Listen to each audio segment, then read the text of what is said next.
Maybe I should just send them. Oh, Barbara is on. Excuse me. I do see Barbara. Okay. Hi, Barbara. She's on mute. No. Hi, apologies. I had some technical issues. Oh, that's okay. No worries. So Diane, I'm assuming will join. She wanted to join in person, so I'm assuming she'll join. So it looks like 4:05, and I will call the meeting for the curriculum committee to order. It's Barbara and I. Barbara, do you want to go through the motions of approving? Yes, I move that we approve the November minutes. I second. Okay, all in favor? Aye. So tonight we have something really special. And I just love working with this group, Dr. Case and our committee and our esteemed superintendent, who want to bring other voices to the table. So we share that concern rather than us, dictating from a soapbox. We want to hear the voices, particularly of the young ones that we're serving. So tonight, we'll have student, parent, and community curriculum presentations. Each presentation will be for 15 minutes, and we'll allow questions in between each presentation. So I will have to keep accurate time just so everybody's voice is heard and everyone has an opportunity to ask questions. And tonight, we will begin with Elijah Manning. He has a presentation on inclusive education. And some of you may have seen he's had 2 op-eds now in the Norwalk Hour, and I believe 1 in Nancy on Norwalk. Elijah is the parent of 2 daughters in the Norwalk public school system. He has a 8th grader at Ponus Ridge Middle School and a 4th grader at Kendall Elementary School. So without further ado, I will give you our parent, Elijah Manning. Hello. First, thanks for having me. Thanks for this opportunity to come and talk to you about what I'm working on. Like Sherelle said, I am Elijah Manning. I'm a father of 2 here in Norwalk. The changes that I'm hoping for don't apply to the city solely, but I felt a responsibility to help start here. That's why it all started for me over the summer with the protests, of course, that I really focused in. A lot of people were looking at policing and things of that nature, but I felt that the more appropriate place for me to start was the causes behind some of those issues. And for me, it was more of a human cause, a moral cause, and it became apparent that the root of the problem was down to our basic learning about our country, which is oftentimes a one-sided version. Sometimes you could think of it as a cleaned or sanitized version that we hear called the whitewashed version. So I made a decision to start there. I've also started a Facebook group called the Coalition for Educational Justice and a Culturally Responsive Curriculum. Now that's working with people all across the state who are all working together in their areas where we can share information. I could talk more about that another time. But so the inclusive education is what I call it. It's joining, combining, bringing together of all the achievements, accolades, advancements, and so on that have helped make this country what it is. This country was not built by one specific type of person. It wasn't by one race or one ethnicity or one gender, religion, and beyond. It was an array of people from all backgrounds. And that complex richness is what makes our country the place where I can speak to all of you. The place where our children can ask questions about a neighbor or a classmate and attempt to understand the differences that we have and why they are important. It's what allows us to have protests when we don't agree, allows us to vote for a person we put our faith in. And we must also remember that for many of us, in order to cast those votes, years of protesting and organizing had to happen. And that is important for people of color as well as women, and for people that don't own land. They were not originally even allowed to vote. Some of those are mentioned in school, but how much do we actually dig into the deep-rooted systemic problems? We don't always learn about these types of things. We don't learn the deep effect that they've had on people for generations. And as a society, we need to remember that even if something doesn't affect us individually, maybe it affects your friend or your partner or family member, coworker, or any other in your life. There's a disconnection sometimes, and this is it creates an ignorance. And that is a lack of empathy or understanding for the people that are unjustly underserved in our education. which leads to fear. And so why are we not learning, and what are we not learning enough about? The underserved portions in our society, the Black, Indigenous, people of color, women, LGBTQ members, and this leads to marginalization. Marginalization is the people that we deem as inferior. We push them to the fringes of our society. We push many of their accolades out of our learning.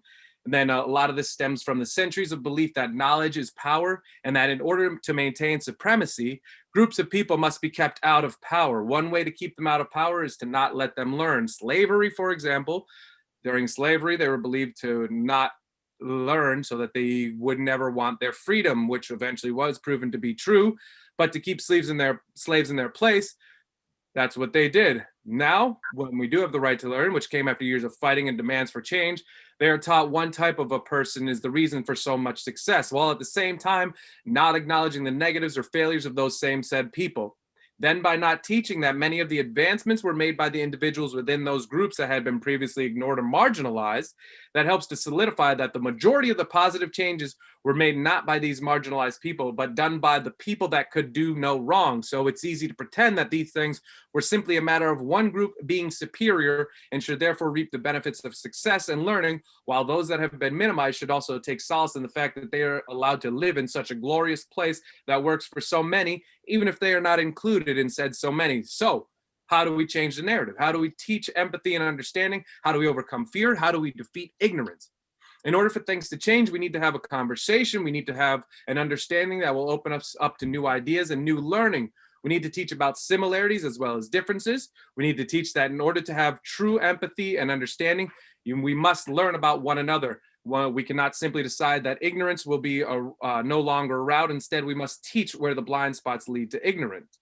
So right now, we need to talk also about how there are many people in our history, such as George Washington, Thomas Jefferson, Christopher Columbus. We are taught about them, but we are not taught about Nancy Green and who she actually was and how minstrel stereotypes were used. We're restricted from having characters from stories such as Charlie from Charlie and the Chocolate Factory be representative of minorities. Many don't even realize that he was supposed to be a Black child. We don't talk about that when we read the book. We don't get to learn who Pocahontas really was, aside from, a Disney version. Maybe we led to believe that the greatest people from many teachings were white men, and that white men are the greatest inventors or scientists or mathematicians, writers, poets, musicians, politicians, heroes, icons, and that stereotypical tropes make for better marketing. But what if we opened our minds to the teaching of flaws? What if we opened our minds to the idea that some people have done great things, but it doesn't make them great people? What if we opened our minds and teachings to have a conversation about why a specific person can be celebrated for positives, as well as being acknowledged and discussed for negatives? No one person is without both sides, and that is what makes us human. That is what makes us worth talking about. That is what makes living with each other worth it. The ability to talk to one another, and not just spilling the tea per se, but to talk about what makes us different, makes us great, and what makes us unique and wonderful, maybe what makes me appreciate you as a human being. So I say all that to paint the picture of where we are and where we can get to. Now, if you're still with me, here's where we need to go. The country has done a masterful job keeping us under the guise that our heroes have never done wrong, which of course is not the case. And that's okay. Our heroes were and are people, and people are flawed. People have done great things, but they have also hurt people in order to accomplish their goals. But the question is, why can we not teach that part? Why do we feel the need to sanitize and whitewash things so desperately? When we do this, we place seeds that are taught the truth.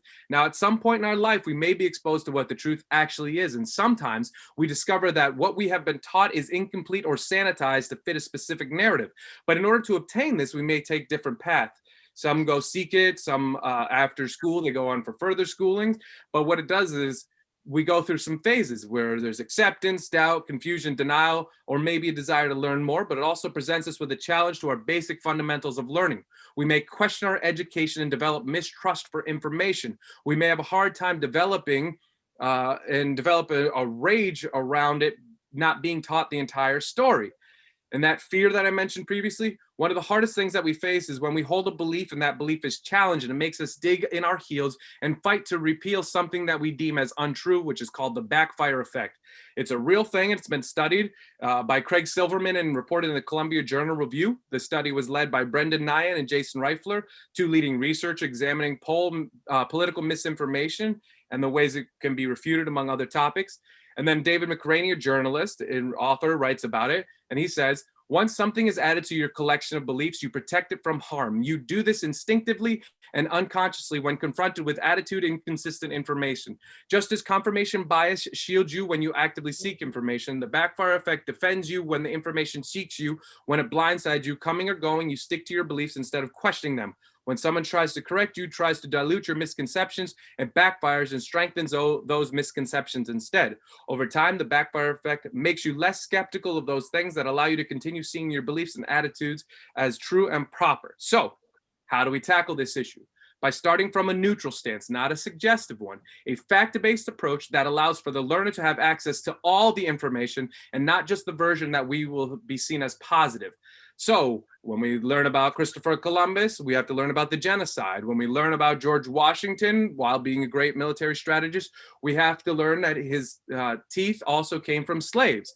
Some people are not able to handle all this, so I have a packet of information that lays out ways that we can teach through different schooling ages.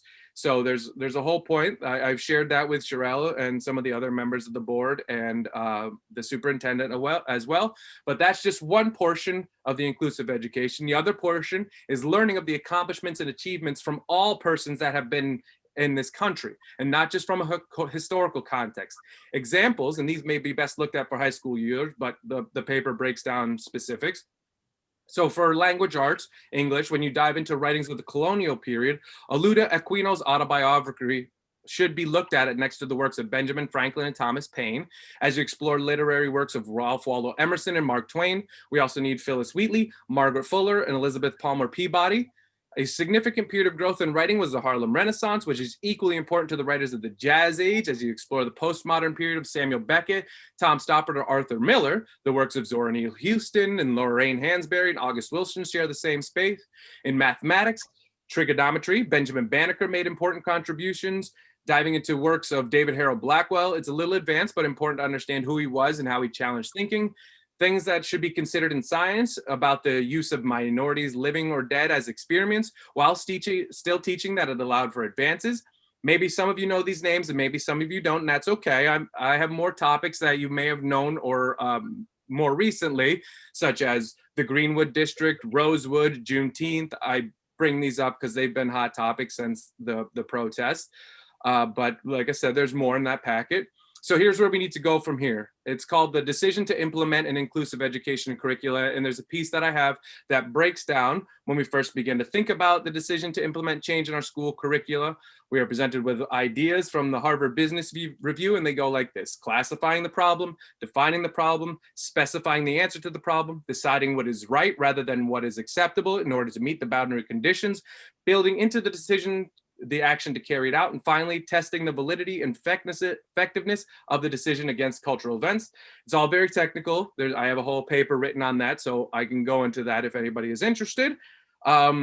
But so as we do this over the course of, we'll say 5 years, for instance, we'll be able to start to measure the changes that are taking place. We can look at the changes in grades, for instance, the changes in test scores, the changes in teaching strategies, the changes in school climates, the changes in our communities, and the changes in our society.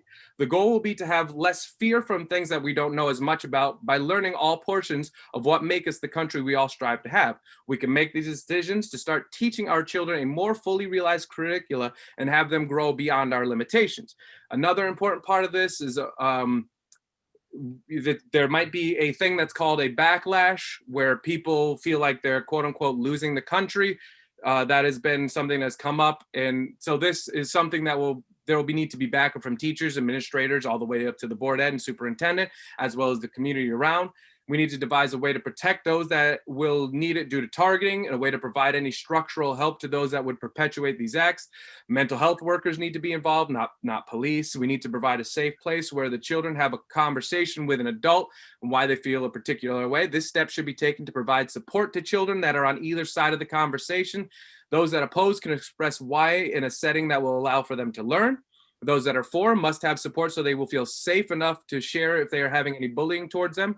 We must also look into the backlash, what types of actions are warranted to change the behavior. For this, we need to look at our mental health experts and our child psychologists. We must teach tolerance alongside our new curricula.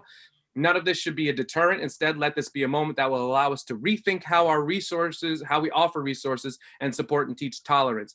Another thing to consider is the need for more minority teachers, an incentive for teachers who live in the same communities that they teach in, to be accepted as part of the community. Having them live in other communities doesn't do it justice. Making sure they're part of the community is a key point. That's also included in the packet of information. And I know recently that state just passed the elective class for schools in Black and Latino history. It's a step in the right direction, but it's still being treated as a segregated portion of learning. It is not integrated into the everyday learning. That is still a problem. It should not have to be an elective course. We don't offer US history as an elective, yet we have separated out these topics, and that is not part of the learning, but instead are separate. The inclusive educational curriculum is designed to have these topics along with others I mentioned previously, but part of everyday learning, part of a regular class, part of a regular topic, no longer fringe. The new elective course is taught. Much of the teachings go to the part I mentioned about minority teachers. If we have teachers that don't share passion for this teaching, it may lead to insufficient classrooms. Students may opt to take it as a breeze class, a skate-by class, one without true work or effort or desire, and that does a disservice to all involved. We need to be able to have all people learn all things, not select groups learn select things. That's not justice. The goal is to have not just equality, which is the assumption that everyone benefits from the same support. If we're watching a game, for instance, and the fence is there and we get a box to stand on, but we're not all the same height, we can't all see over the fence. We don't want equity, which is we all get the appropriate boxes that will allow us to see over. What we truly need here is justice. And justice is removing the systemic barriers, which in the analogy would be making the fence perhaps a chain link fence that every one of us can see through to watch the game, and the need for support boxes is removed. We have to work with the community to explain to them that the idea is to have all of us on the same level. As the saying goes, a rising tide rises all boats. So let's rise together. And thank you for your kind attention. Wow, that's a lot and a great start. And thank you for mentioning that the Connecticut Board of Education approved the new course in Black and Latino Studies. Connecticut is the first state in the nation to require these courses in high school. But your point is well taken, about not segregating. But it's definitely a start. Thank you. Yeah, I'm going to open this up to see if anybody has any questions.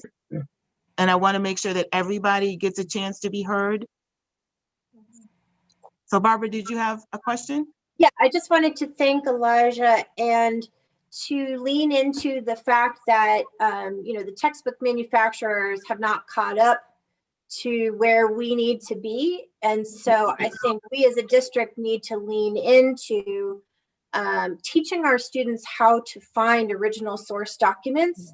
I think the work that we're doing on History Day has sparked a lot of that. I don't know if anybody saw some of the winners from the Norwalk Public School District last year, but they were really epic. And these kids went to original source documents to create incredible projects that I think is the direction we need to move in. So I want to make sure that as we have more trained library media specialists and more inclusive libraries, that we're also training our kids to go beyond our school library and tap the resources of the interlibrary loans in our public libraries throughout Connecticut.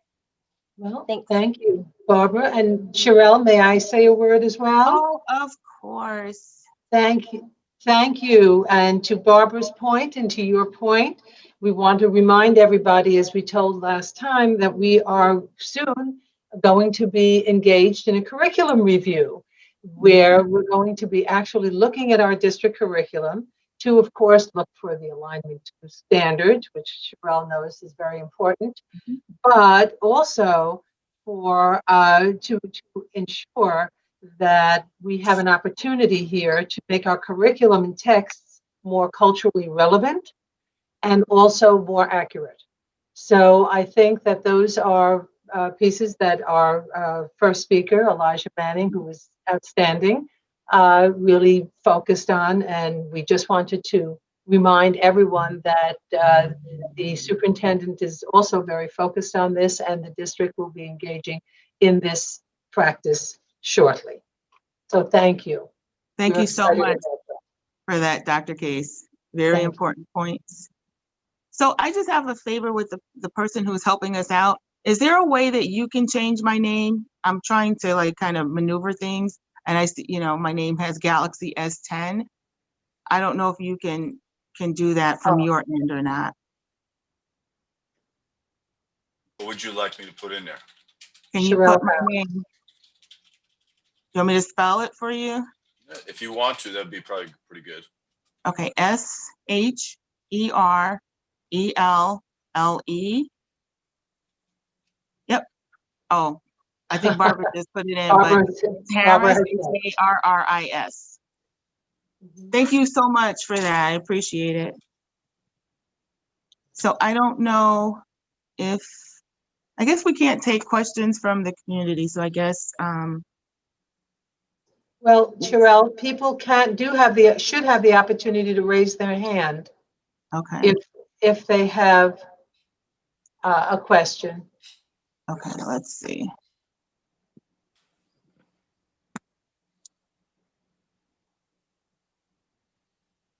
If they go into the chat, or yeah, hold on just one second. If they go into the participants, I'm sorry, and they click on participants, there is a little box on the bottom that says raise hand, so that hopefully you'll be able to see. Yeah, and the thing, you guys can help me out too, because I can't see everyone. Yeah. Okay. So I guess, if no one has questions, we can always circle back. Maybe people want to put things together, and then maybe, they'll have some I questions. see one hand. Roosevelt has a hand. Jesus. Roosevelt, do you have a question? Might need to unmute yourself.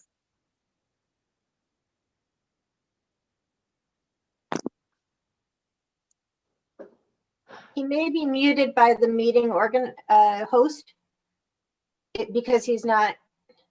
Okay. So I've got it. Roland. I'm not sure. Thank you so much. I'm in now. Oh, good. Look at you. Listen, I just want to raise a question. It may not be for Eli as much as it is for maybe the board.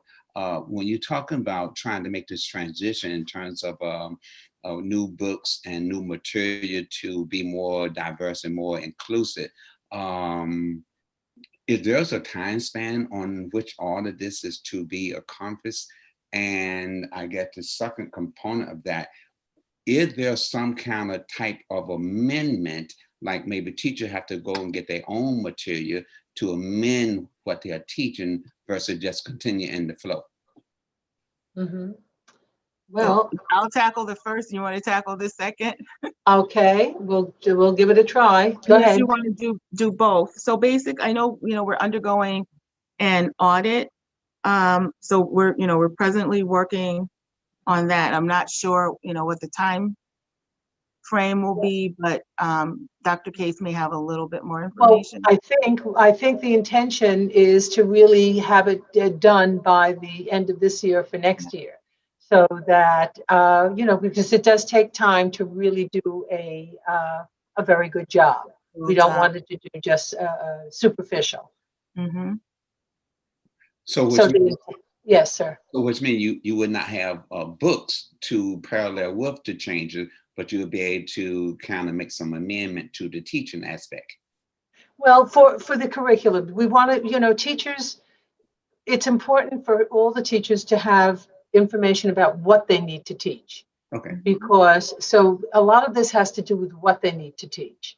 So we want to make sure that the curriculum is appropriate, especially based on today's conversation. And we haven't heard the students yet, and I'm sure that they will have more to add on this. Mm-hmm. But we also want to have an opportunity. And by the way, I'm probably preempting the students, but we just spoke with a department chair in one of our in McMahon, who says that they have been actually listening to our students, and they have already begun to make some changes in the school curriculum. So, and bringing in texts that are have been recommended and are more responsive. So we have a lot of work to do. It won't be easy, but the superintendent's determined to do it. Okay, thanks. Thank you. And we should introduce Dinalda Chumney. Do you want to say Now, I hello? was just going to do that. So it's She's our my new head pleasure. of curriculum. I don't know if you Mhm. want to say a few words. Okay. I don't want to put you on the spot. Do you want to, you can say something or do you want to wait till the end? It's up to you. So Dinalda is now our new Chief Academic Officer. And Dinalda, would you like to say something? Sure. Hi, everyone. It's great to be with you. Thank you so much for having me. I apologize if there's an echo. Sandy and I are sharing an office right now. It is really exciting to know that this conversation is happening here in Norwalk, and I'm thrilled to see students on this committee meeting. I can't wait to hear your perspectives. The education that you receive is so, so important for your entire life and the future of our world, and we really want to make sure that you get full access to the level of rigor and really culturally relevant and sustaining education, the best that we can possibly offer. And so I'm so glad to see that this is really a community grassroots effort. Thank you so much, Ms. Harris, for organizing this and your leadership on this committee. And thank you for the warm welcome. Thank you and welcome again. So now what everybody's been waiting to hear, we will hear from our students at Norwalk High School.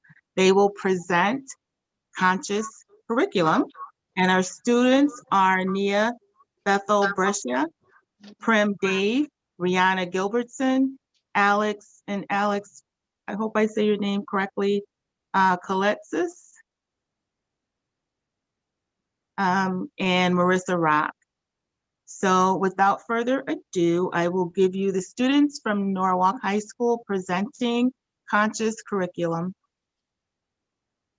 All right, I'll start off. Hi, I'm Nia. I'm a senior at Norwalk High, and I want to tell you about the Conscious Curriculum Project, which is, well, we'll just get into it now. So like many others, I guess just activists and people around, I was really inspired this summer by the resurgence of the Black Lives Matter movement, and I became particularly invested in learning about the history and prevalence of racism in America, which was something I was always aware of. And of course, we learn about like maybe sanitized versions of this history in school. But I think this summer it just became like more apparent to me how serious and like pervasive and yeah, everything was.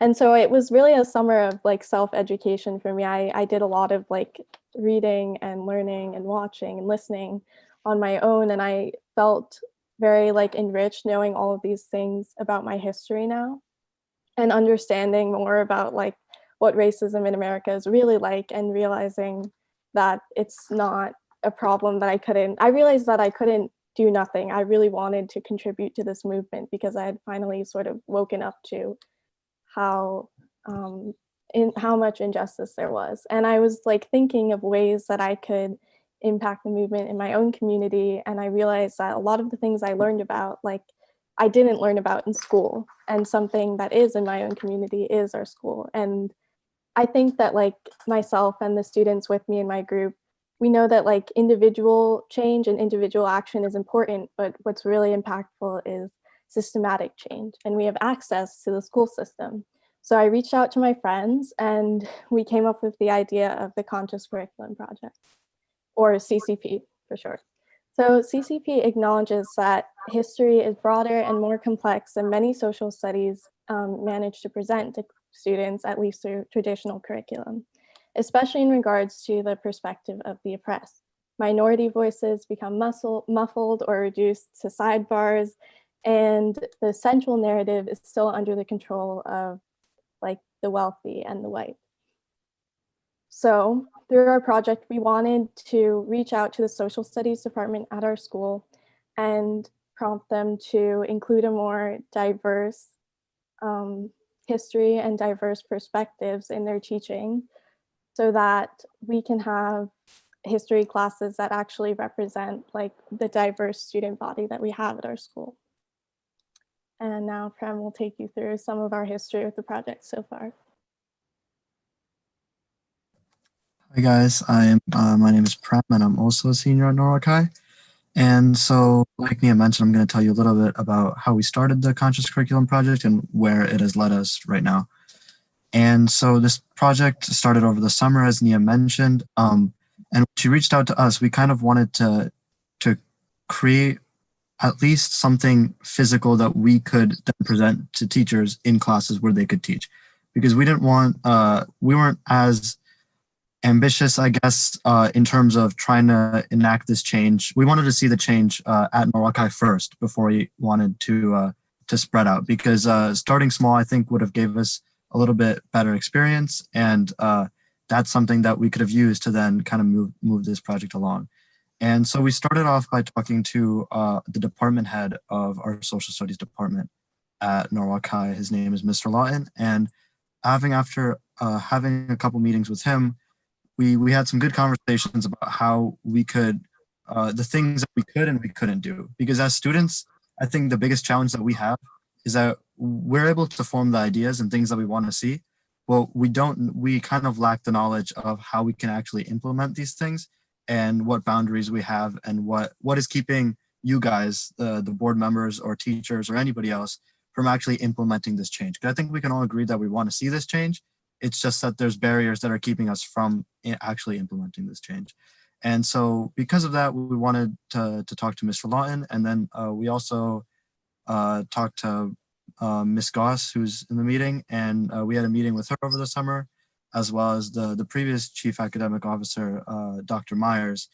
And we were able to talk a lot about the ideas that we wanted to see, which is what Nia mentioned, of trying to make our education and the things that we teach a little bit more inclusive. The same the things that Mr. Manning was talking about in his project, trying to bring this all together and formulate what we kind of came up to was we wanted to have a week in the required social studies classes, which includes US history and world history, and kind of create this week-long curriculum that we would be able to present to the students.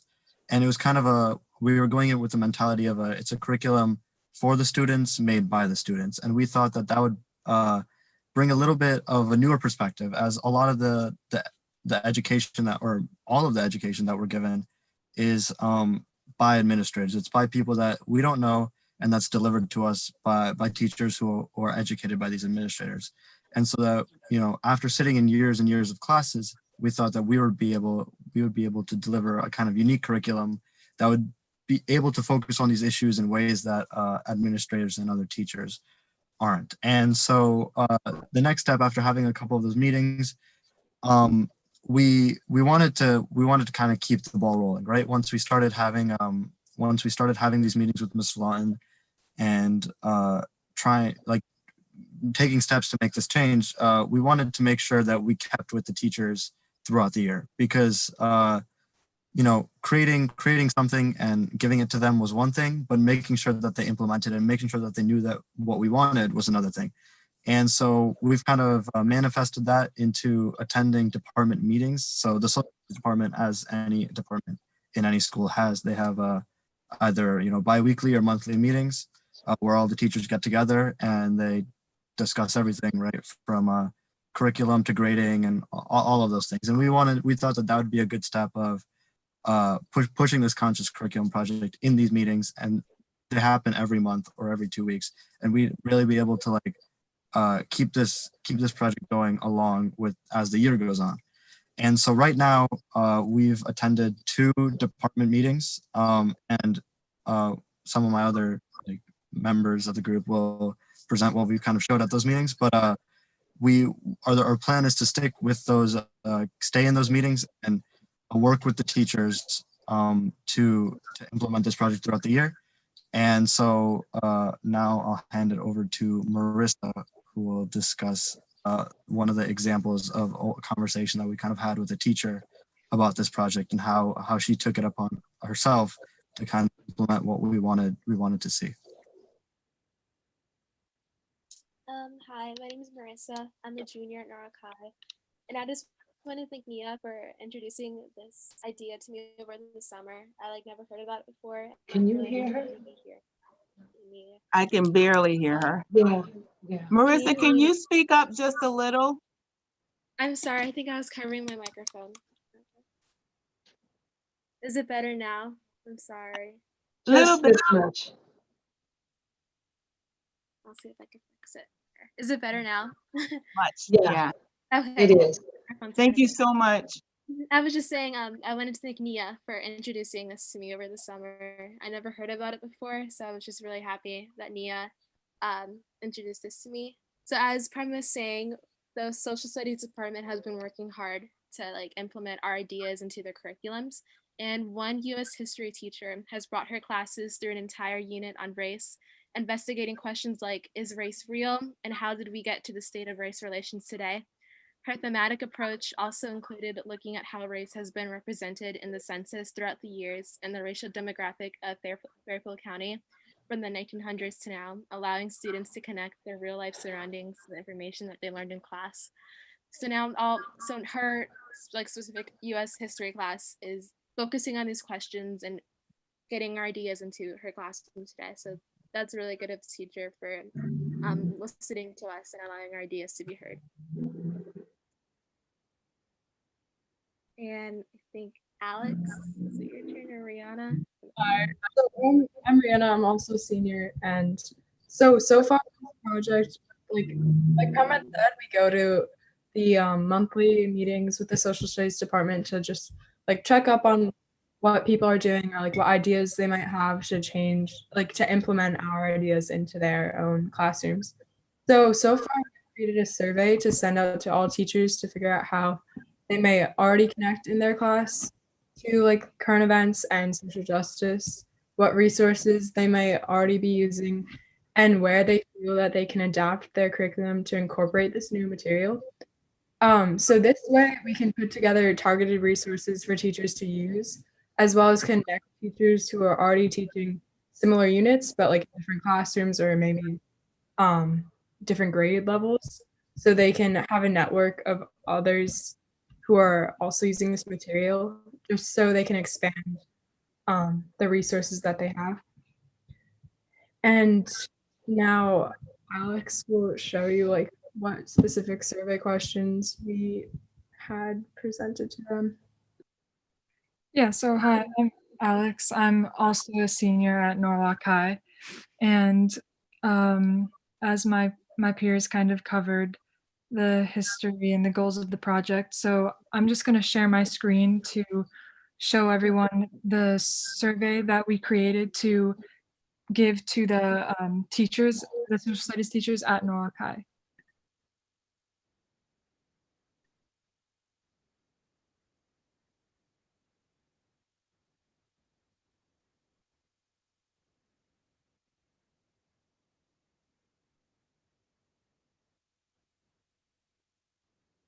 Can you guys see this? Mm-hmm. Okay. So we started with basic questions like, what classes do you teach? And then like, what units do they plan to teach in Q2? And then we asked how often they connect current events to their class content, and how often they connect social justice issues to class content. And we asked about structure of class and resources. And then this was kind of the more extensive question regarding the conscious curriculum project and their opinions on how the department should implement the project that we've been working on. So if Nia wants to talk more about that. Yeah, so I can just close up our presentation, but our response, like from meeting with the teachers, this response has been mostly supportive. Teachers are happy to see that students like care and are passionate about the things that we're learning in class, and I think they're impressed that we've reached out and that we're still like on them and trying to maintain communication with them. And a lot of people will like commend our efforts, but it's hard to sort of see across the entire department at least a lot of teacher participation in like the idea of the project. And Of course, I think that's partly due to like how insane this time is, and this year 2020 is super abnormal, right? And the world of education is already like changing so much every day. So I think for some teachers, for us to be asking them to change their like curriculum and adapt their course material is seeming like a lot to ask. And so we're kind of trying to take this at a measured pace, and that's kind of why we came up with the idea of the survey. Because another thing we also noticed while going to the meetings is that every teacher, and they'll be upfront with us about this, like has a different way of teaching and has a different class approach. So we can't really come up with like one single, you know, specific class or unit that will apply to for every teacher. So that's why we're trying to gain this information now, so we can kind of come up with more targeted and specific information per teacher. And that's where we're at. We've been getting in the responses on the survey the past like week, and we'll move forward from there. So that's it from us, I think. Everyone, thank you so much for that. You guys put a lot of work into this. So yes, I agree. Thank you so much. Yes. And I don't want to hog the floor with, I do have questions, but I want to open it up if anyone else has any questions. I have a question. Go ahead. Do you mean the public or? Anybody, it's fine. Okay. I really appreciated this presentation as well, because having your voices letting us know what is missing is so valuable, and it, you know, reminds us all why we're doing what we're doing. I have a question for Dr. Chumney and Dr. Case. I know things are tricky at the high school level with seat hours for credits, and I wonder, you know, when we're talking about taking a week with a certain student-led curriculum, which I love the idea of, does that affect seat hours for content for credit, for earning credits? Well, thank you. Thank you, Barbara. One of the things we're looking at right now are the grading policies for each one of the high schools. And each one of the high schools does it a little differently. So we're hoping to really, you know, develop, that's right, develop, I can see develop a consistent, you know, grading policy that will take into consideration some of the questions that you are asking right now. So this is, it's amazing that you're asking right now, because it's, as we speak, we have asked that they're submitting their grading policies. So hopefully we will be able to sit down and take a look at them and be able to ask those kinds of questions, so that the grading policies are fair, equitable, and really reflect students' knowledge and ability. You know, that's what we want to. That's what we want to grade. You know, seat time is a questionable practice to begin with. So, we'll see. But first, we need to find out what everybody's actually doing, and then we will kind of come together and work on that. So, thank you. It was a good question. Okay, and do we use or, you know, I think the students brought up a good point that each teacher teaches differently and uses different texts. Does the district have any standard texts that we do provide that we prefer? And, you know, going back to what Mr. Manning presented, you know, I think it's so important to infuse this work all year long, and lean into celebrating all cultures. So as we do the audit, I hope that also translates into choosing texts. And I think that will certainly be a part of it. And, you know, there are, I'm going to call them, and I'm just learning too, but there are culturally relevant, you know, standards that are being used to decide, you know, what these are, and what texts are culturally relevant and which ones aren't. So I think that I'd love to see every student read The Color of Law in our district. It's the best discussion about the underlying issues of why we are where we are with housing and education in our country. Right. And I think that there are, you mentioned one text, and I think that there are a number of them that would really be interesting. And as I said to you before, again, I haven't seen it in person, but we understand that, we're going to hear from the young people from McMahon. Maybe they can add to this.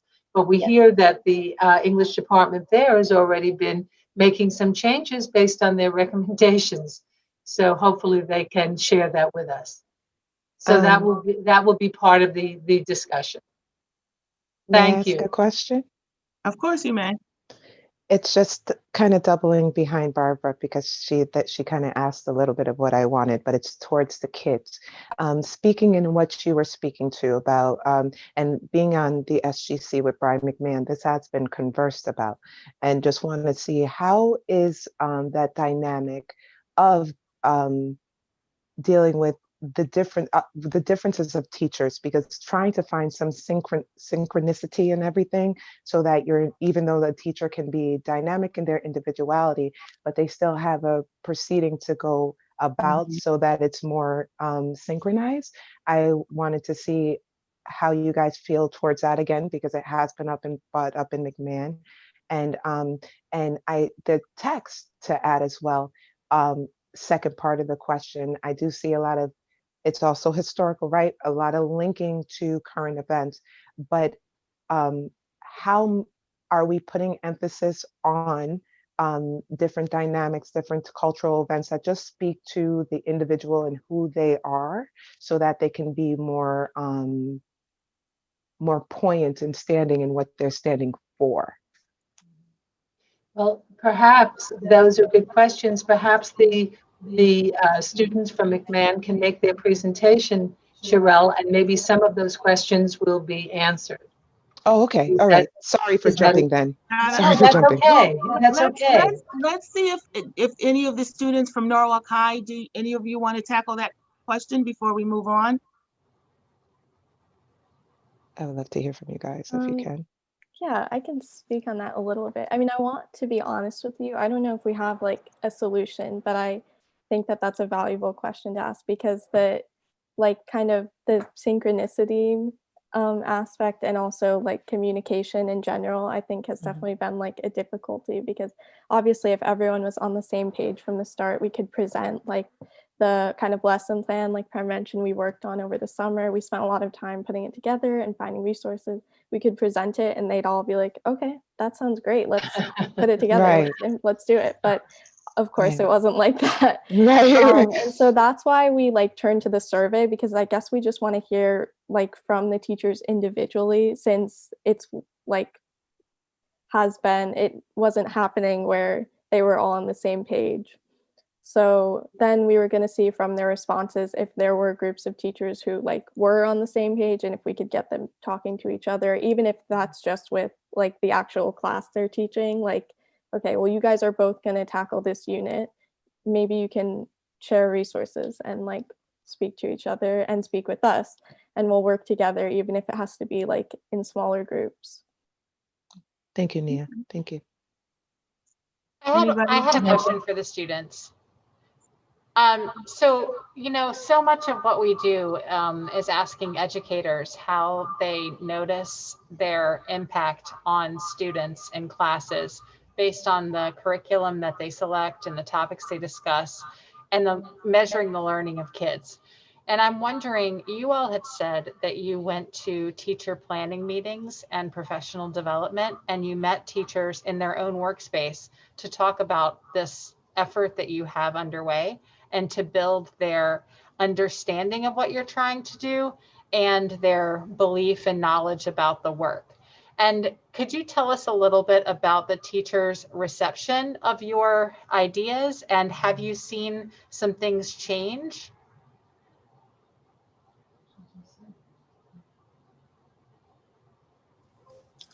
So I guess I could speak on that a little bit.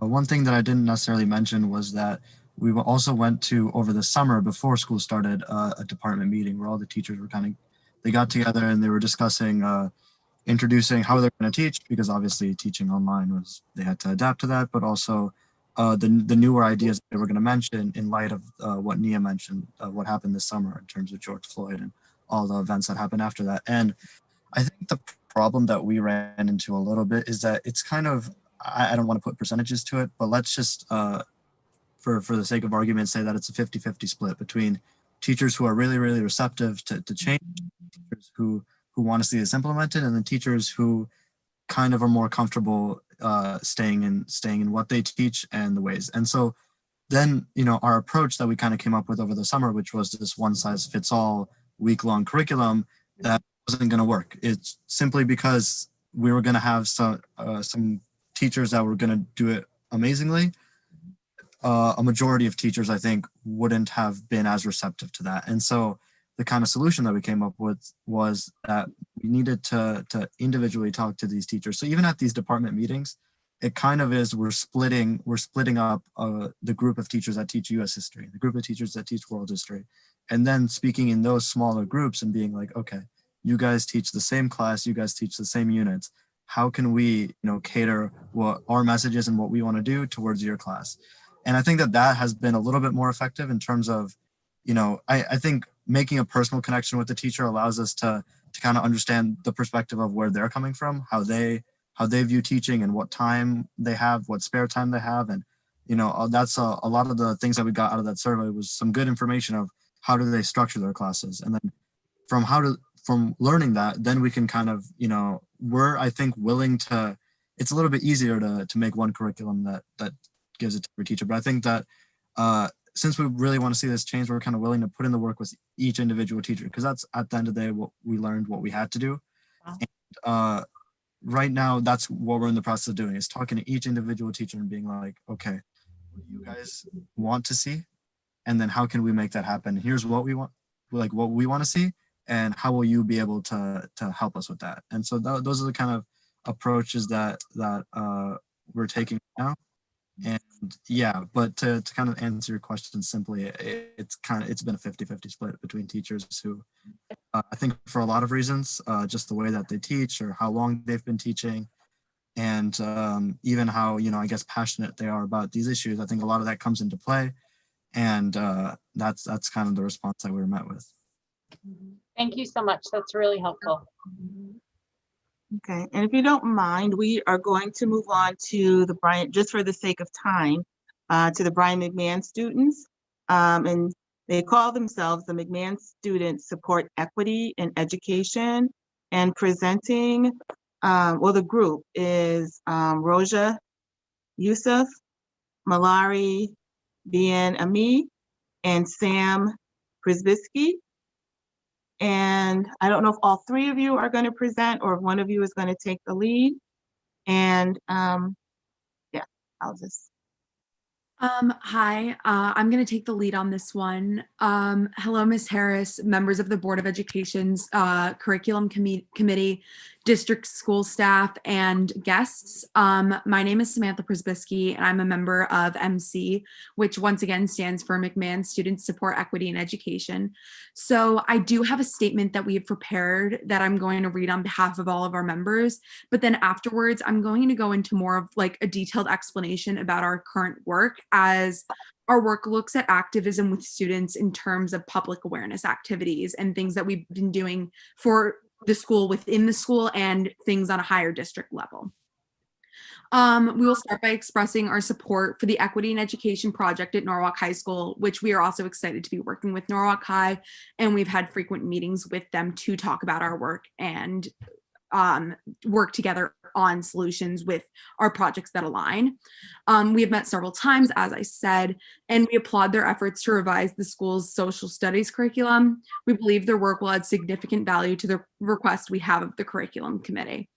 Our activities at McMahon, which again are ongoing and in response to the lived experiences of students, address several issues, including equity, racism, disproportionality, legislation, and related topics. The activities support one of our long-term goals, which is to reframe the portrait of a Norwalk graduate. This is by adding a social justice pathway to the district's course of studies for high school students. Our initial request of the curriculum committee is to revise the district's graduation requirements by mandating the following courses: African American, Black, Puerto Rican, and Latino studies, Native American studies, and social justice and social action studies, which we suggest you title Good Trouble and Necessary Trouble. We understand that this request includes teacher training, the purchase of classroom materials, and may even require the district to hire teachers. We are prepared to work with this committee, the district's chief academic officer, social studies teachers, and others to make this a reality. Thanks to McMahon administrators for their support, and thanks to the committee for considering our request to create a social justice pathway for graduation. I now want to talk a little bit more about the work we've been doing as MC within our schools, including books that we have given to the English department that are included in a list of resources that cover all academic departments. And these include books, podcasts, videos, and more. We've been working hand in hand with the head of the library as well as the head of the English department to get these books integrated into our curriculum for English students across the board of all grades in high school. We have also been working closely with the Unity Committee, keeping them updated on the work we've been doing and taking their support and advice in terms of doing this work. Other things we've done with the Unity Committee as our group included is we've started to create posters that will go up on a gallery board in McMahon that address systemic racism, how to report it in the school. And we hope to start training teachers on how to properly handle someone reporting systemic racism. So those posters will also include definitions of common words surrounding equity, including systemic racism and disproportionality. One of the other things we've been working on is we've been growing our group in getting other people who are likewise interested in this cause together and making sure that as a group we are being heard as students, because I think it's important for all of us to remember that when in the school building, all of the education that happens and everything happening in that building is for and towards the students. And I think that's most of it. And if Roja wanted to add anything more, and if anybody had any questions, because I know it's a lot of content, I think besides that, that's it. Samantha, I understand that either you personally or some of the your fellow students had an opportunity to speak with Dr. Estrella, our superintendent. Can you tell us a little bit about it? Say it again. We met with her last week and kind of gave her the gist of what we've been doing and how we want to go forward and work with everybody to make some of these changes happen. Excellent. Wonderful. Can I just say that just for both the students from both schools, you make us very proud. You're Norwalk students, and this is very, very it's very wholesome, and just very proud to see you guys speaking in this manner and doing what you're doing. I'm sorry to interrupt. I just wanted to say that. You're not interrupting at all. That's right. Yeah, don't ever feel that way. I Does agree. anyone want to tackle the question that Ms. Revelis had? Some of the students at Norwalk High tackled it. Do any of the students at Brian McMahon want to tackle her question? Really, really quickly, going back to our meeting with the superintendent, I just want to also add to that, just so you're all aware, that the superintendent has agreed to meet with us monthly. So we're looking, that's with both me, the rest of my group, and some students from Norwalk High. So we're looking forward to meeting monthly there to make progress. Great job. Nice. Great job. And I want to give a shout out to Bob Cosienda. I don't know if he's on, but he does great work with Brian McMahon. So shout out to Bob. And he's been doing this work for years. Agreed. I would also just extend, I love the posters. That's very, very clever. And I would extend to suggestions for how to deal with it outside of the school as well, because we don't live in a vacuum, and out of school time can affect your academic success just as much as what occurs inside the school building. So, look at the wider community and areas where you're seeing that your classmates are perhaps being kept back from their full optimized success. Thanks.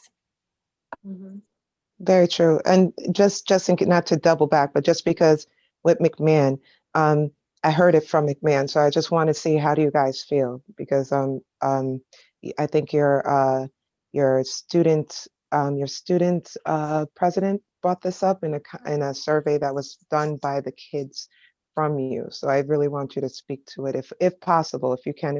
If not, but really want to hear about the synchronicity, even down to the fact that I know it's a little off, but the fact that, teachers don't pay attention that all of you are testing at the same time, like, how do you feel towards that? Just. And I just want to be clear that with time, we still have one other presentation. So if we can answer succinctly, and if any, just so we can give other people a chance if they have questions.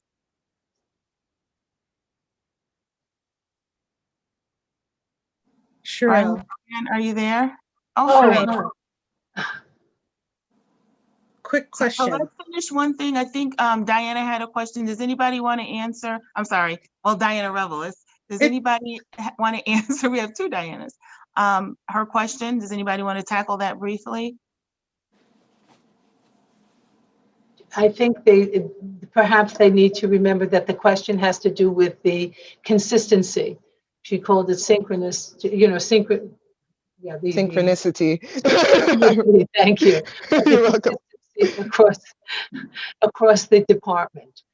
Yeah. I do believe that there needs to be, there is a great need for synchronicity at our school. And I do not think it's just our school, it is in all schools. We have talked with Norwalk High in regards to this, and we have actually a coalition of student groups that we have met with each other and talked about this. Sometimes the administration is not exactly, everyone's on board. And as Prem said earlier, there's some who are more passionate. It's evident, you can see it. There's some who are thinking on different levels. So there is a need for everyone to come together, have some sort of organization where everyone can communicate and discuss exactly to get on the same level and show their viewpoints so there can be some consensus. But I also have to add that I am hopeful. I am very hopeful that with the work of these young people and the support of the superintendent and the support of the Board of Education, that consistency and synchronicity, see, I pronounced it properly this time, can happen. And I think that, these are very, very important first steps. So congratulations to all of the young people. We're very proud of them. We actually Diana, do you have a quick question? Because we really need to move on to the next presentation. Yeah, mine's really quick. I came in later, so maybe it was already answered. I just want to know how many students are in each group? Our group has currently about 28 students. Good question, Diana. And really, really quickly before we move on, we just wanted to know about how difficult is it to change graduation requirements within the school? Oh. Well, changing graduation requirements it's difficult. I mean, it requires a number of steps. So it's not that it can't be done, but it does require a number of steps. So, and then of course, some of it is mandated by the State Department of Education. And some of it has to do with and within that, some has to do with the district requirements. So it's really a combination of pieces. And then of course, whatever is done always has to be approved first by the superintendent and then by the Board of Education. So it's not outside the realm of possibility, depending upon what the changes are, are being asked for. But it is a process, so it can't just happen immediately. But there is hope. Nia responded, Diane, to your question that there are 5 students in her group. Thank you. So you're welcome. And so last but certainly not least, we have Albert Ray Dancy, who is going to present on pen or pencil, which I thought was a pretty clever title. So most of you may have the background, but I'll let him explain in his presentation. Thank you so much, Sherelle. And let me begin by saying thank you to you for inviting us to present today. We're not new to working with the Norwalk school system. We've been around for a while, and I'll give you some background in just a minute. But I have to acknowledge the presentations that came before us because I've been inspired. I've been inspired by our youth. I've been inspired by the parent that presented. And I feel that we're on the threshold of something really great in Norwalk. And I want to be a part of it.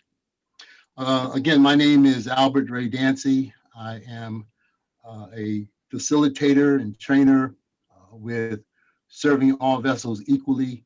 I work primarily with their signature program, which is called Pen or Pencil. And I'll explain exactly what that stands for in a minute.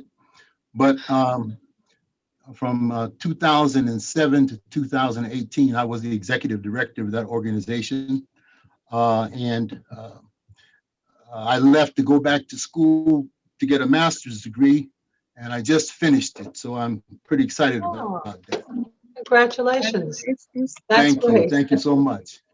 Now, I've provided a plethora of information to Sherelle, and she can, distribute that to each of you.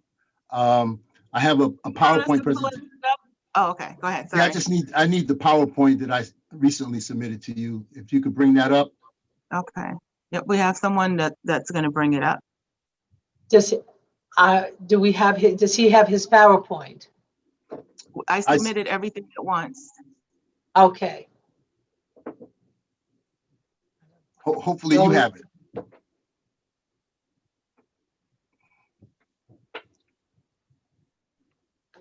Okay. Dr. Case, you want me to pull it? I can go to the other screen. Do you want me to pull it up? Well, if you could, that would be great, because I'm not getting Roland, and I don't know that he has that. If you could, No, I Sherelle. don't. I was just looking for it. I do not have that Okay. presentation. Yeah. Sherelle, thank you. Our first line of support. The best laid plans of mice and men getting off to Glay. That's right.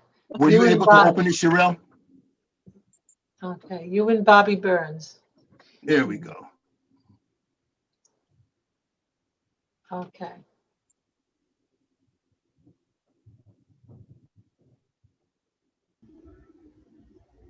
Okay, give me one.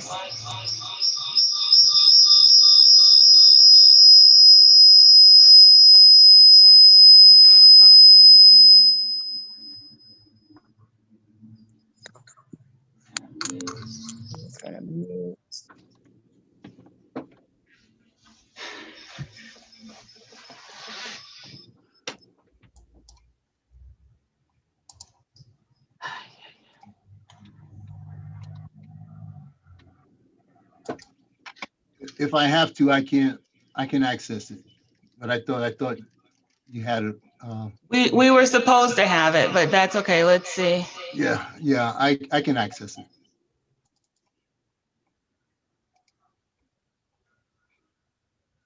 Sherelle, you may want to mute one of the computers, or otherwise you're going to get feedback all over the place.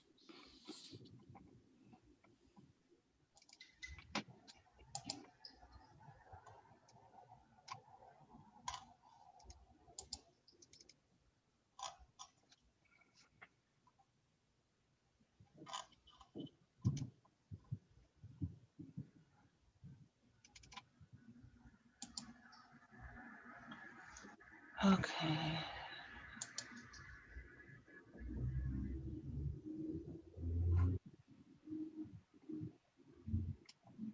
Can you see the screen? No, not yet. Not yet.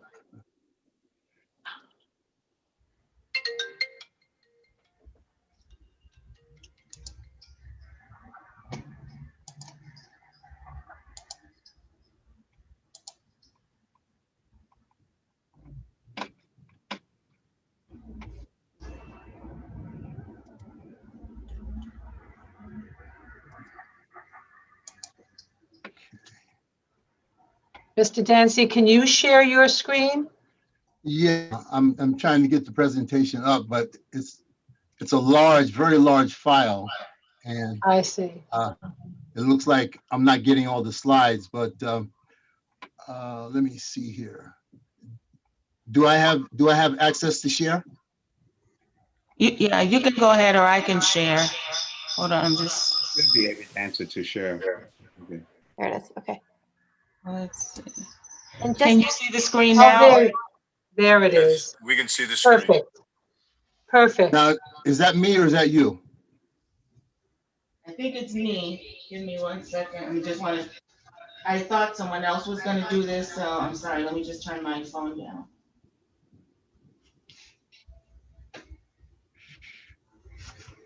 Okay.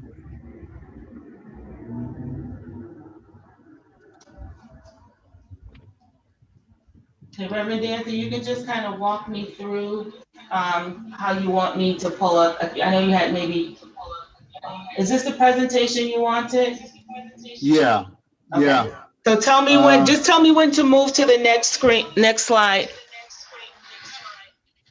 Yeah, I'm trying to get back to where I was with you. I'm not sure where I am here. Somewhere. Oh, boy. Double click on your Zoom. You might go back. Double click? Yeah. It's not going to where I want it to. Do you see your Zoom icon? Yeah, I do. Maybe if you click on the Zoom icon. Yeah, when I click on it, it takes me back to the scheduling made easy. Okay, shut down your icon, X them out right quick. It should bring you down. Okay, I see. Okay, here we go. Here we go. Okay. Yay, Reverend Yule. Excellent. Here we go.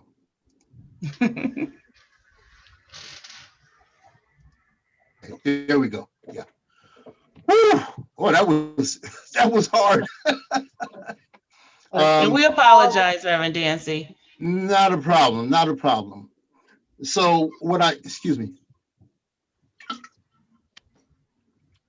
What I want to present very quickly is a POP, Writing a New History, Mentoring Extension. This is the latest version, the 2.0 version of the POP. As I mentioned already, since 2007, we've been working with this program in the Norwalk school system. We were invited into West Rocks Middle School. We've also been invited into Norwalk High, and we've been doing work there with this program, the 1.0 version. Now we're in the process through a partnership with the 400 Years of African American History Commission. We're in a partnership of developing refined, up-to-date curriculum. And that's what we're currently presenting at Norwalk High as a pilot. Next slide, please.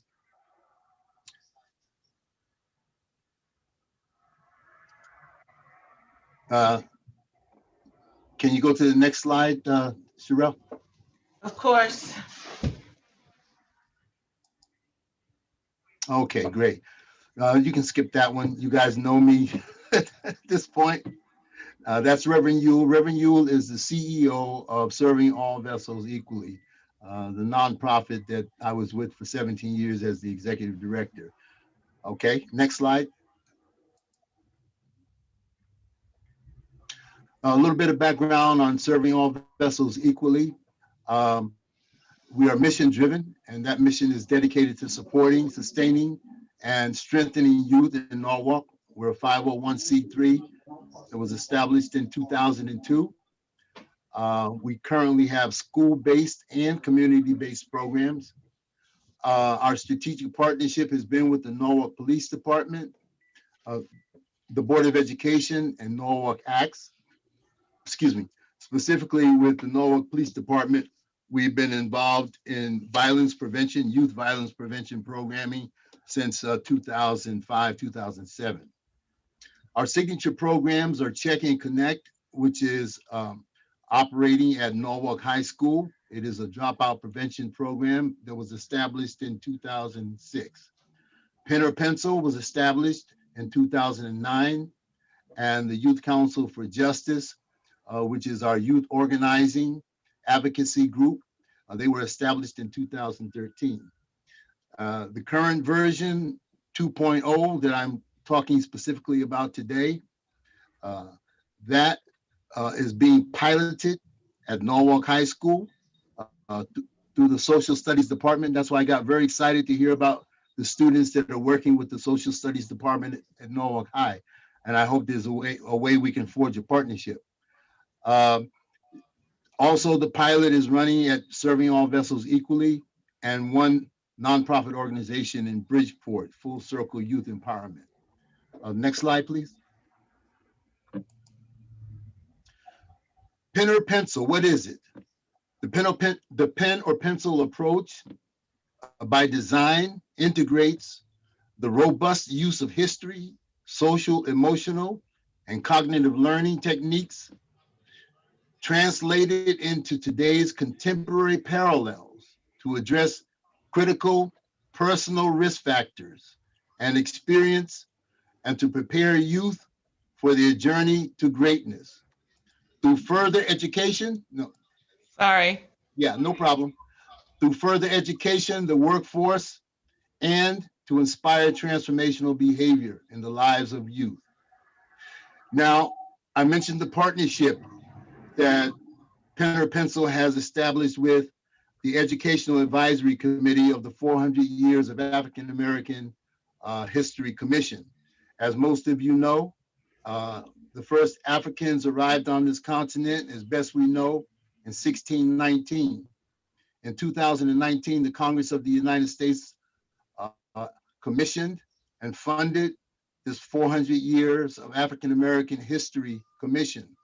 And it also gave them the ability to educate our nation on the contributions of African Americans to this country. The funding is providing for this programming that we are currently engaged in. Next slide. So, Pen or Pencil was designed to inspire behavioral transformation. Pen or Pencil is not just one program, but in a sense, it's multiple threads that make up a mentoring concept. And the concept is group mentoring is very effective for socializing certain groups of certain cultures and certain groups of people. Within the Pen or Pencil family, we have several threads.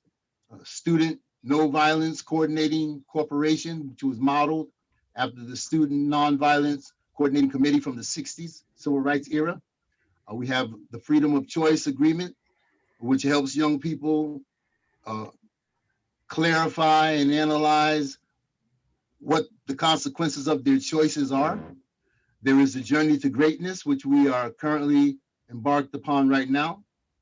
There's the Bus Boycott, which gives young people tools to avoid unbalanced, unjust systems, mass incarceration, truancy. These are systems that lead away from your promise, and we want to boycott those systems, and we want to partake in the systems that are going to take us to our future greatness. What's love got to do with it is about relationships. Take a stand to keep a seat, spell it like it is, and your future is in jeopardy are all threads. Next, please. So the current emphasis is on Journey to Greatness. And within the Journey to Greatness track, there's an exploration of rights, civil rights, human rights. There is this whole notion of policy changes that need to happen in our country to make for a more just and equitable society. The Journey to Greatness takes a look at all of that. Next, please. These are the standards and the outcomes that we're looking for. This curriculum was developed in alignment with the National Social Studies Standards and the Common Core. It is also evidence-based. A 3-year demonstration that produced solid evidence that this approach, this methodology works. We have that, and we're proud to say that it is an evidence-based model. Next. So what are the projected outcomes that the students that are participating in the pilot are expected to achieve? One, they'll understand and interpret presentations such as speeches, lectures, informal presentations critically. They'll learn how to use technology to organize, manage, and analyze information. This 2.0 version is all virtual. There's no in-person, it's all virtual. Right now, the Journey to Greatness track is happening once a month for 60 minutes each month, and that's going to be expanded as we move forward. This track will run from October until May 31st. Additionally, outcome, analyze the situation to identify a problem to be solved, analyze the impact and the appropriate roles of personal interests and perspectives on the application of civic virtues, democratic principles, constitutional rights, and human rights. The participants will be able to explain the perspectives of people in the present shape interpretation, in the present rather, and shape interpretations of the past. These are all outcomes that we project participants will walk away and be able to say they achieved these. Next, please. To conclude the presentation, I'd just like to give you an example of the quality of the product that Pen or Pencil produces, and it's a short video. Just click on the bottom. Hold on one second. Yeah, I was getting something that says it's too big. What? Hold on one second. Let me go back. Yeah. So it says we can't play the media in this presentation because it's larger than the file size set to the service. Oh, oh, really? Can you go to go back to that slide after this? Yeah, can you click on that Journey to Greatness, second one? There you go. Oh, wonderful. I put in an option. Good for you. Good thinking.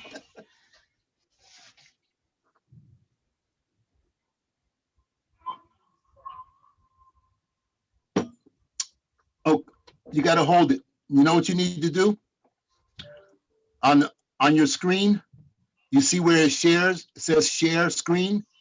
Is it not sharing screen? It's not sharing the audio. So you got to click at the bottom of the share. Yeah, screen. just down low at the screen, it should turn the audio on. Oh, here. No, not there. On your left, right, what? Yeah, on the screen where you share your screen. So my share screen is here. It should be a selection for audio. Okay, hold on.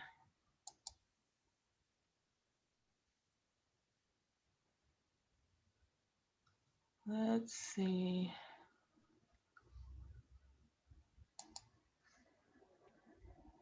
It's in the Zoom. Gotcha, but I don't see it. You don't see it? Rolling? Is Roland there? He is, but Roland is not. He's not doing this. Yeah, he's not tech. Hold on, let's just see. So meeting disabled, hide, copy, share. Let's see. Let's try this. Okay. Can you hear it now? Okay, yep. Okay, so let's. That's fine, it's a good place. Yeah.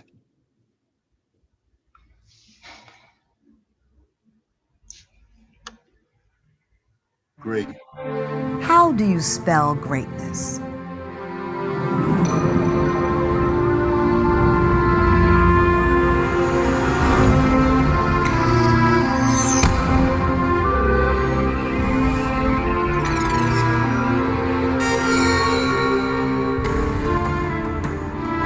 for goals, and we all know about famous men with goals, like Dr. Martin Luther King Jr. But perhaps less well known are the hundreds of sailors and civilians who died in a munitions explosion. They died at Port Chicago Naval Magazine in 1944. Their sacrifice helped desegregate the United States Navy. R stands for Rosie the Riveter, a symbol of gender equality. When women during World War II labored where only men had tread and changed American society forever. E is for empowerment, because Frederick Douglass once said, "It is easier to build strong children than to repair broken men." A is for attitude, the attitude to be great, like the students who broke the color barrier at Central High, Little Rock, Arkansas. T is for the trials and triumphs of those who sat at the lunch counters and suffered injustice in Birmingham, 1963. Those who inspired the formation of the Student Nonviolence Coordinating Committee. N stands for the network of heroes who kept the dream of freedom alive for countless enslaved who traveled on the Underground Railroad to freedom. Like my ancestor, John Freeman Walls, who traveled north to liberation. E is for equality, equality for all. That was the concept that men like Dr. Martin Luther King Jr. and many others during the Civil Rights era stood for and died for. Self-respect or self-destruction? Selfishness or service to the community? These are the questions. Which journey will you take? S is for struggle, why youth now must make the decision to remain free, to choose penitentiary or pencil. We all have greatness within us to discover. I want to be great. I want to be great. I want to be great. How do you spell greatness?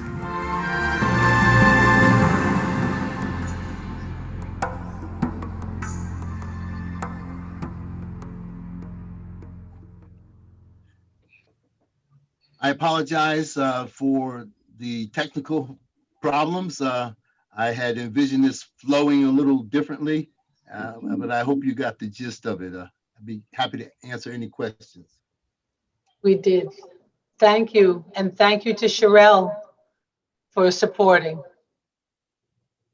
Yes, I want to say a big thank you to Sherelle for putting this together.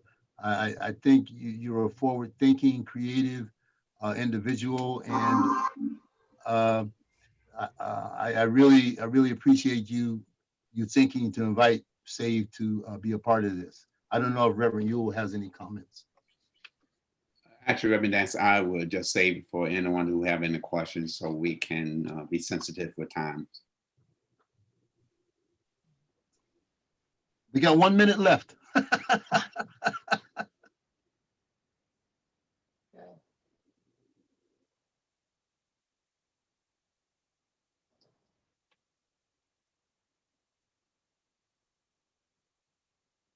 Sherelle still there? Yeah, she is. I am here. Sorry, I had to toggle between two devices. I know.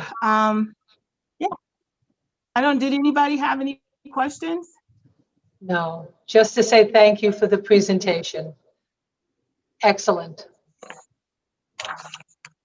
So, okay. So we can have, the bigger discussion too when we put everything together. If you guys can bear with me for one moment, we do have a public comment that I guess I'm supposed to read. So, good evening. My name is Nicole Ayers, and I am a parent of an elementary school student here in the city of Norwalk. I'm taking this opportunity to respond during public comment about a recent addition of adding Hispanic and Black to the district's curriculum. I am happy to hear that this is a priority in our school system. As a parent, I could easily understand and see how this would be taught on the middle school and high school levels. I'm really interested and concerned of how this would be taught on an elementary school level. What would be required, if any? How creative can a school be to include this in their curriculum? As someone who is very active in the Tracy Magnet Elementary School community, I know that our students have specials and that certain areas of Hispanic and Black history would be a perfect topic for specials.